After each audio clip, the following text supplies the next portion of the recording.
നോബൽമാർക്കാരൻ ആരായിരിക്കും big boss എന്ന ചോദ്യത്തിന് നിതീഷ് കുമാർ ഒപ്പം നരേന്ദ്രമോദി രണ്ട് ചങ്ങാതിമാരും ചേർന്ന് സ്വന്തമാക്കിയ വിജയമെന്ന് പറയുന്നത് ഇപ്പോൾ രാഷ്ട്രീയ വിശകലനങ്ങളിലൂടെയൊക്കെ കടന്നുപോയിക്കൊണ്ടിരിക്കുകയാണ്. വോട്ട് ചോരി എന്നുള്ള ആരോപണം ഉന്നയിക്കുന്നുണ്ടെങ്കിലും അവിടെ ഒരു ദിൽ ചോരി സംഭവിച്ചിട്ടുണ്ട്, ജനഹൃദയങ്ങൾ മോഷ്ടിച്ചിട്ടുണ്ട് എന്ന് വേണ്ടേ കരുതാൻ?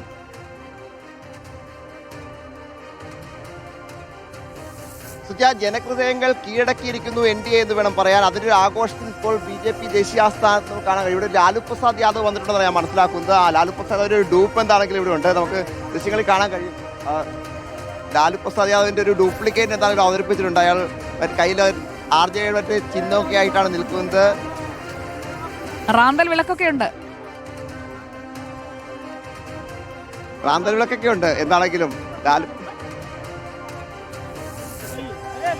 हमरा बुझ गया भैया, हमरा फिलहाल फेल हो गया है।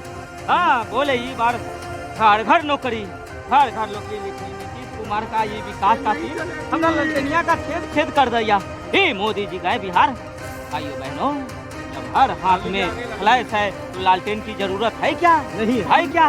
बिहार की जनता ने ലാലു പ്രസാദ് ഡ്യൂപ്ലിക്കേറ്റിനെ കൊണ്ടുവന്ന് വലിയ ആഘോഷമാക്കി ജംഗിൾ രാജിന്റെ ഒരു പ്രതിഫലനം. भैया हमरा ललटेनिया फूट गया, हमरा फिलॉसफी फेल हो गए।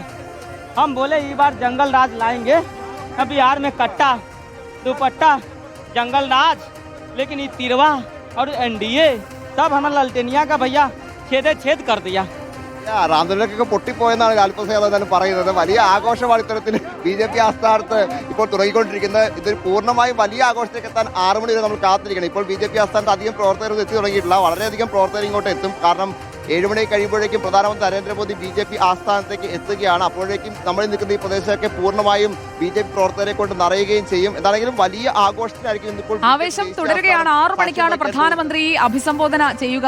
BJP ആസ്ഥാനത്ത് പ്രവർത്തകരെ അഭിസംബോധന ചെയ്യാനായി ഒരു 5:45 കഴിയുമ്പോഴേക്കും നരേന്ദ്രമോദി എവിടേക്ക് എത്തുമ്പോൾ നമ്മൾ ഇപ്പോൾ കാണുന്നതായിരിക്കില്ല. സൂചി കുത്താൻ ഇടമില്ലാത്ത വണ്ണം അവിടെ ആകെ പ്രവർത്തകരെ കൊണ്ട് നിറയും. ഡൽഹിക്ക് പിന്നാലെ കിട്ടിയ ബമ്പർ വിജയമാണ് ബീഹാറിൽ എന്നുള്ളതാണ് ഇപ്പോൾ പാർട്ടി വിലയിരുത്തിക്കൊണ്ടിരിക്കുന്നത്.